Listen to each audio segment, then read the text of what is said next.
الاغلبيه ديال المسلمين كيشوفوا ان الخلاف بيننا وبين الشيعه هو شكون كان احق بالخلافه، واش ابو بكر او لا علي، واش عمر بن الخطاب او لا علي بن ابي طالب. يعني الاغلبيه كيسحب ليه بلي هذا هو الخلاف بين السنه والشيعه، ولكن الحقيقه اعمق بزاف واخطر من هادشي. غنصدمك الا قلت لك ان ايران هي من فرقه الشيعه الرافضه اصحاب الخميني. هاد الفروق هادو كيصنفوهم العلماء ديال اهل السنه انهم كفار، يعني بحال الصهيوني، ولكن ماشي غير جاو كفروهم غير هكا، خاصنا نعرفوا علاش كفروهم. أنا الآن أجهز سبي لربك وكتبك وأنبيائك ورسلك وصحابتك.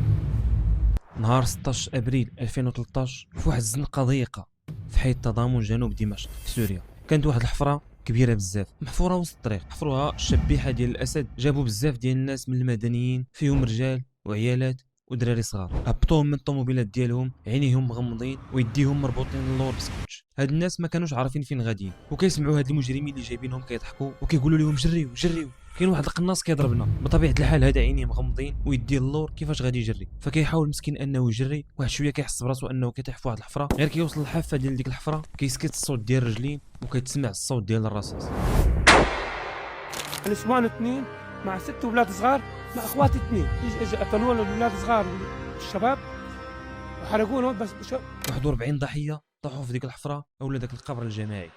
هذا الفيديو هذا تصور في 2013 ولكن ما تفضح حتى ل 2019، وهذا غير شويه من بزاف ديال دوك الحوايج اللي داروا ميليشيا حزب الله مع نظام الاسد في خوتنا المسلمين في سوريا. الا جينا نشوفوا هذا الشيء كامل ونعاودوه غادي تبكي الدم ماشي الدموع، لان هذا الشيء كثير بزاف وكيضرب في الخاطر. في الفيديو اللي فات دوين على الافكار ديال الصهاينه وكيفاش كيفكروا والخطط ديالهم. الاغلبيه كان كيسحب لي انني كندافع على ايران، ولكن في هذا الفيديو جينا نصحوا هذا الغلط ونهضروا على ايران وعلى الافكار ديالهم حتى هما وكيفاش كيشوفونا وشنو هو الفرق بينهم وبين الصهاينه وامريكا. حيت فعلا بداو بعض الناس كيقولوا ايران هي المنقذ وهي اللي غادي تحرر المسجد الاقصى وهي اللي غادي تنقذ الامه، يعني ايران هي سوبرمان ديال هذا الوقت. ولكن في هذا الفيديو غادي نغوصوا بزاف في هذه الافكار وغادي نشوفوا واش هذا الشيء حقيقي ولا لا. يعني واش ايران كتدافع على الامه الاسلاميه او لا هذا الشيء كديروا دراسها. بشار الأسد في طهران. حليفه الاستراتيجي الأكثر أهمية في المنطقة، هي الزيارة الأولى منذ اندلاع الثورة في سوريا. فاش كنا صغار كنا كنتفرجوا في الابطال الخارقين، سوبرمان، باتمان، سبيدرمان، باور رينجرز، كنا كنشوفوهم هما القدوه ديالنا، حيت الناس اللي كانوا مورا هادشي كانوا كيرسموا لنا ان البطل الخارق دائما هو الفائز، ودائما القوى ديال الظلم كيتحاموا عليه، واخا كيكون العصا في الاول ولكن كيصبر وكيعاود ينوض وهو اللي كيربح في الاخير. كيوريوك الماضي ديالو وانه كان كيدير هادشي باش انه يعاون الناس، كيولي كيبان لك هادشي اللي كيدير باللي راه هو الخير، واخا انه في الاصل هو الشر. يعني كيكون كيشفر ولكن كيشفر الناس اللي عندهم الفلوس باش انه يعطي الفقراء، ولا كيقتل المجرمين باش انه يعتق بنته او لا يعتق شي ناس ظريفين. داكشي علاش كبرنا بهذه العقليه ولينا دائما كنقلبوا على البطل الخارق، وهذا الشيء اللي وقع لينا مع ايران.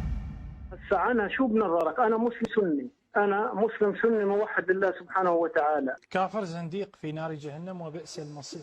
ولكن حنا كمسلمين هادشي ماشي ديالنا والعقيده ديالنا ما كتامرناش بهادشي. داكشي علاش في هذا الفيديو غادي نهضروا على ايران والافكار ديالها حتى هي وكيفاش كيشوفونا، يعني كيفاش كيشوفوا الدول السنيه والاسلاميه. واش هما اصلا مسلمين؟ اشهد ان لا اله الا الله واشهد ان محمدا رسول الله. كافر زنديق ملعون إبليس أشرف منك وأطهر.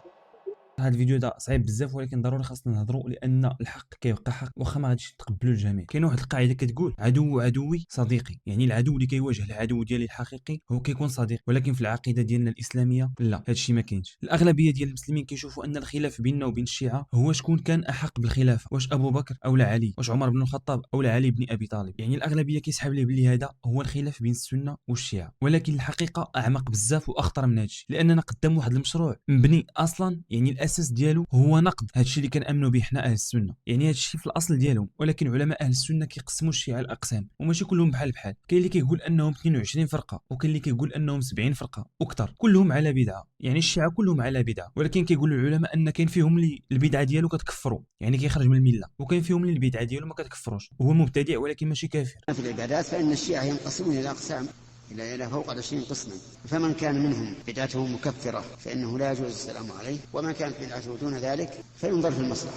ولكن بغينا نعرفوا شكون هما اخطر الفروق ديال الشيعه وايران. اين فرقه منهم؟ واش هادو اللي كيكفرهم العلماء او هادو اللي غير عندهم بدعه وماشي كفار؟ يعني الافكار ديالهم قريبه لاهل السنه ولكن مبتدعون. غنصدمك الا قلت لك ان ايران هي من فرقه الشيعه الرافضه اصحاب الخميني، وهذه الفرقه هي الاخطر في الشيعه وهما الاصل ديال الشر. يعني الرافضه ومعهم النصيريين، هادو اللي كانوا مع حافظ الاسد في سوريا، اللي داروا في خوتنا المسلمين جرائم اللي كبار بزاف. الصراحه داكشي اللي داروا في خوتنا في سوريا كبير بزاف، بحالهم بحال الصهاينه. كما داروا الصهاينه في خوتنا في فلسطين نفس الحاجه كانوا كيديروا النصيريين في سوريا. سوريا. ثلاثه الفرق هما اللي خايبين بزاف، الرافضه والنصيريين والباطنيين. النصيريين والباطنيين راه كاينين في سوريا، الرافضه اصحاب الخميني اللي عندهم الفكر ديال الخميني، والنصيريين اللي كانوا في سوريا واللي داروا في خوتنا ما بغاو، والباطنيين اللي كاينين في سوريا وكاينين في ايران وكاينين حتى في الهند. هاد الفروق هادو كيصنفوهم العلماء ديال اهل السنه انهم كفار، يعني بحال الصهيوني، ولكن ماشي غير جاو كفروهم غير هكا، خاصنا نعرفوا علاش كفروهم. هاد الفروق هادو هازين واحد الحقد واحد الغل للمسلمين اكثر من الكفار، كيبانوا لهم المسلمين السنيين اخطر من الكفار، يعني اخطر من الصهاينه وامريكا وكل شيء، لان اصلا المذهب ديالهم مبني على هادشي. كيشوفوا ان المسلمين اهل السنه الدم ديالهم حلال والفلوس ديالهم حتى هما حلال، يعني يقتلك ويهز الفلوس ديالك، هادشي عندهم حلال طيبه. وراه اصلا شفنا هادشي كامل في سوريا كيفاش كانوا كيديروا لخوتنا وشنو داروا معاهم. وفي الاعتقاد ديال هادو ان الائمه ديالهم كيعلموا الغيب وانهم معصومون من الخطا وكيستغيثوا بهم من دون الله عز وجل والعياذ بالله، يعني كيدعيوهم هما وما كيدعيوش الله عز وجل، وكيقدموا لهم قرابين وكيذبحوا لهم. يعني شنو هو الفرق بينهم وبين كفار قريش؟ غير كفار قريش كانوا كيشركوا بالله عز وجل وكيعبدوا الاصنام، هادو كيشركوا بالله عز وجل وكيعبدوا الائمه ديالهم. الرافضه هما الطائفه الاثنا عشريه وكيتقال لهم حتى الجعفريه اولا الخمينيه، هادو كما قلت لكم من شر الطوائف. هاد الطوائف الثلاثه اللي قلت لكم كيشوفوا الامامه ديال ابو بكر الصديق وعمر بن الخطاب باطله، يعني ما كانوش كيستحقوا الامامه، وكيشوفوا ان الصحابه كفار وانهم ارتدوا على الاسلام الا شي واحد منهم بحال الحسن والحسين. وأنا الآن أجهز سبي لربك وكتبك وأنبيائك ورسلك وصحابتك، وربك في مصحفك قال ولا تسبوا الذين يدعون من دون الله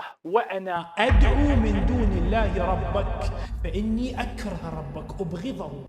يعني كيامنوا ان الاغلبيه ديال الصحابه هم اصلا مرتدين وكفار، حيت ظلموا عليه وما عطاوش الامامه لانه هو اللي كان كيستحقها. أنت أبو بكر ما كان خليفة، سرقها من الخلافة، فإحنا جماعة علي الأول. وكاينين فيهم اللي كيقولوا ان كتاب الله عز وجل راه محرف، يعني ما كيامنوش بالكتاب كله، كيقولوا انه محرف وانه تلعب به وانه ماشي حقيقي، يعني فيه شي اغلاط والعياذ بالله. وهادو دابا ما عندهم حتى شي ولايه حقيقيه، يعني كاع الولايات اللي كانوا في الاسلام كيقولوا انها باطله الا ولايه علي والحسين. يعني من العهد ديال النبي صلى الله عليه وسلم لحد الان دوك الولايات كلهم اللي كانوا كيقولوا انها باطله وان جوج ولايات هما اللي صحيحين ديال علي والحسين، ولكن كما قلت لكم راه هما اقسام وماشي كلهم كفار. ولكن هاد ثلاثه الفروق اللي قلت لكم دابا هما اللي كيقولوا العلماء انهم كفار لانهم حاقدين على المسلمين والاعداء ديالهم هما المسلمين اكثر. يعني كون ما كانش الخلاف بينهم وبين اليهود دابا على الله شنو كانوا غادي يديروا في المسلمين. يعني العلماء ديال السنه فاش جاوا يتكلموا على هذا الشيء راه ماشي غير تكلموا غير هكاك، غير بغاو عندهم ثلاثه النقط اللي خايبه بزاف: تأليه البشر، كيرفعوا الائمه المكانه اللي كيعلموا فيها الغيب وكيتحكموا في ذرات الكون، وهذا هو عين الشرك والعياذ بالله. والقول بتحريف القران، كبار العلماء ديال الشيعه قديما داروا كتب على قدها كيقولوا فيها ان القران اللي بين يدينا راه ناقص ومبدل، يعني هادو راه كيضربوا في الاصل ديال الاسلام اصلا. وهاد ثلاثه الفروق اللي قلت لكم كيعتبروا ان السنيين هم نواصب، الدم ديال السني والفلوس ديالو راه حلالا طيب. ولكن شنو هو الهدف من هذا الفيديو؟ يعني الهدف من هذا الفيديو الخوت هو اننا ما خصناش نهزوا الرايات ديال الوهم ان ايران هي اللي غادي تعتقل الامه، ان ايران هي البطل الخارق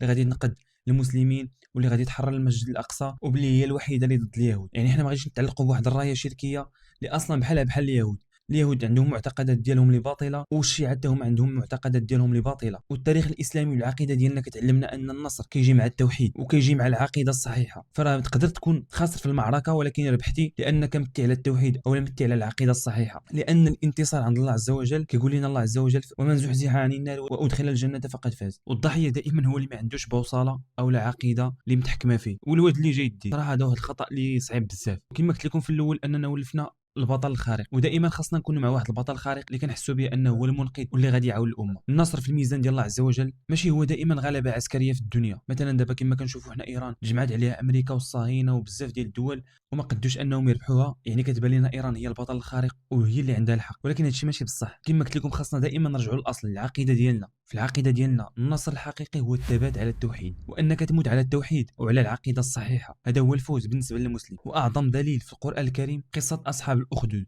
ذاك الملك الظالم اللي قتل كاع المؤمنين اللي كانوا تقريبا 20,000 مؤمن، قتلهم كلهم بالعافيه. ولكن شنو قال عليهم الله عز وجل في القران؟ ان الذين امنوا وعملوا الصالحات لهم جنات تجري من تحتها الانهار ذلك الفوز الكبير. باش ذكرهم لنا الله عز وجل بانهم فازوا واحد الفوز كبير، بان لهم الفوز الكبير، واخا انهم ما انتصروش عسكريا وذاك الملك الظالم قتلهم كلهم وبقى هو اللي حاكم، الا ان الله عز وجل سمى لنا ان هادو هما اللي فازوا الفوز الكبير. وهذا الشيء اللي غادي نشوفوه حتى في خوتنا في غزه هاد الايام اللي ماتوا بعشرات الالاف ولكن ماتوا على واحد العقيده اللي صحيحه وما شاركوش بالله عز وجل. وفي القصه ديال الرسول عليه الصلاه والسلام اللي وقعوا ليه بزاف ديال المشاكل وبزاف ديال الامور، يعني وقعوا ليه ازمات خطيره بزاف، ولكن حيت عنده واحد العقيده صحيحه فدائما كيتسمى انه هو الفائز. كيقول الرسول عليه الصلاه والسلام: عرضت علي الامم فرايت النبي ومعه الرهيط، والنبي ومعه الرجل والرجلان، والنبي ليس معه احد. تخيل معايا نبي صيفط الله عز وجل للقوم وما معه حتى حد، وهو اللي كان عنده الحق بوحده والامه كلها كانت على ضلال. يعني نبي كيجي الوحي من الله عز وجل من السماء ومعاه الحق المطلق، واخا هادشي كيجي يوم القيامه بوحده وما معاه حتى حد.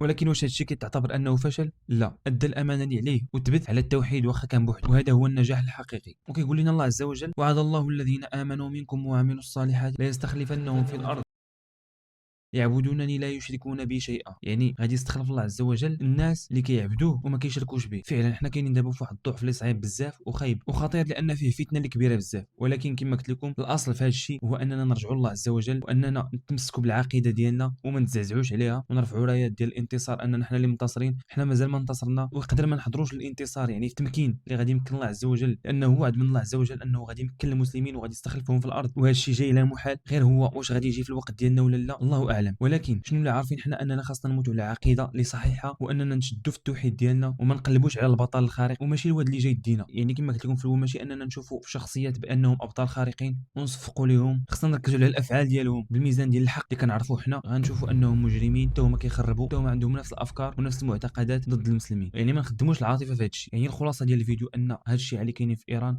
يعني الرافضه والنصيريه والباطنيه، هادو راه ماشي ابطال ديال القضيه ديالنا كما كيروجوا بعض الناس، ولكن حتى هما خطر على الامه الاسلاميه. يعني الا دوينا على المكر والظلم ديال بني اسرائيل، راه ماشي اننا كنصفقوا لهادو اللي حتى هما على ضلال، حتى هما عندهم افكار اللي خبيثه ضد المسلمين، وحتى هما داروا فيهم ما بغاو في سوريا وفي العراق وفي لبنان وفي اليمن، داروا بزاف ديال الحوايج ضد المسلمين. هادشي اللي عندي ما نقول. ما تعمقش بزاف في هذا الفيديو لان داكشي فيه بزاف ديال الاختلافات وبزاف ديال الحوايج اللي ما نقدرش انا ندوي عليهم. دويت غير على الاصل، يعني كيفاش كيفكروا هاد الباطنيه والافكار ديالهم وكيفاش كيشوفونا حنا كمسلمين، وباللي حنا ما خصناش يعني ننصروهم مثلا، باللي انهم الا ربحوا غادي ينتصروا الامه الاسلاميه. هذه هي الافكار المغلوطه اللي ولينا كنشوفوها بزاف في مواقع التواصل. الناس كيصفقوا بزاف لهاد الرافضه، حتى ولاو بعض المسلمين كيشوفوهم انهم هما اللي على حق وحنا اللي على ضلال. ولكن راه كما قلت لكم الحق ما عمرو كيجي مع الانتصار العسكري او الانتصار اللي كنشوفوه حنا بعينينا. هادشي اللي كاين والله اعلى واعلم. الا كان شي غلط في هادشي اللي كنقول فراه مني ومن الشيطان، ولكن شي حاجه ديال الحق راه من الله عز وجل. اللهم ارنا الحق حقا وارزقنا اتباعه، وارنا الباطل باطلا وارزقنا اجتنابه. تحيه لكم الاخوان، شكرا لكم بزاف.